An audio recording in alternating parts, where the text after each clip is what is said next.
नागपुरी जगत की नन्ही कलाकार आपकी अपनी बेबी अर्चना लेकर आ रही है गीत ओ मेरी माँ, जिसे संगीत से सजाए हैं mister Ravi recording studio, Kantatoli, Ranchi.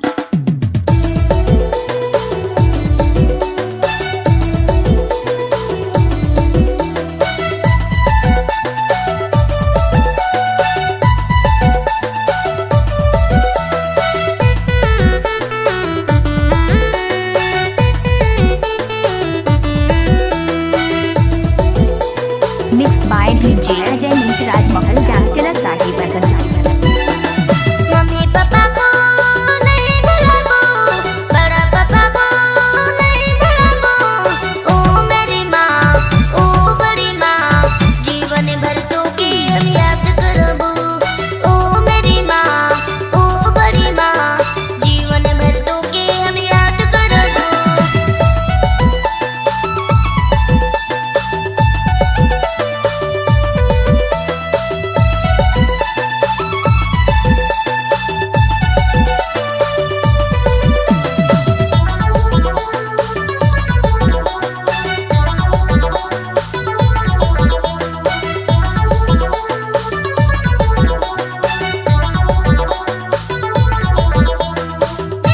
नीम नैना लागदर पुना दांडी DJ अजय मिंज राजमहल मोहनपुर गैप टोले की प्रेस स्टूडियो। जन्म करम दिले माँ पुतले बड़ले, धुरा मट्टी गल कूद बढ़ली बड़गरे।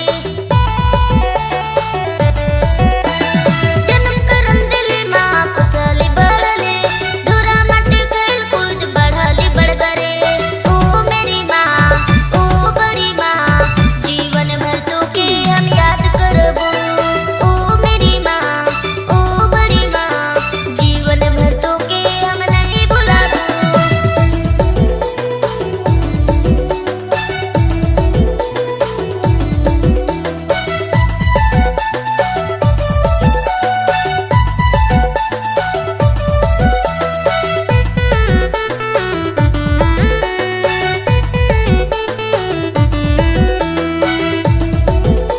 आप सुन रहे हैं DJ Ajay Minj and DJ Shiva Minj Rajmahal बाजार रोड साके हंसले बाजार। कांदले मालोर बहाले, अचरा के कोना से लोर बचले। हंसले कांदले मालोर बहाले, अचरा के कोना से लोर बचले। ओ मेरी माँ, ओ बड़ी माँ, जीवन भर तो के हम याद करबो। ओ मेरी माँ, ओ बड़ी माँ, जीवन भर तो के हम नहीं भुलाबो।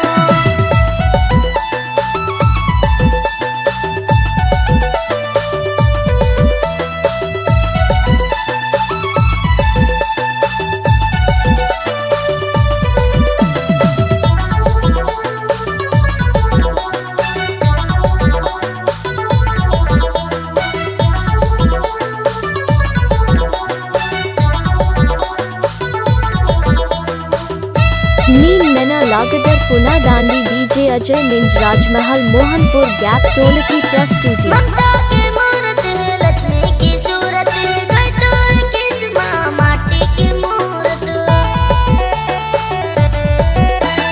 ममता की मूरत है, लक्ष्मी की सूरत है, गैतों की माँ माटी की मूरत। ओ मेरी माँ, ओ बड़ी माँ, जीवन भर तो के हम याद करबो। ओ मेरी माँ, ओ बड़ी माँ, जीवन भर तो के हम नहीं भुलाबो।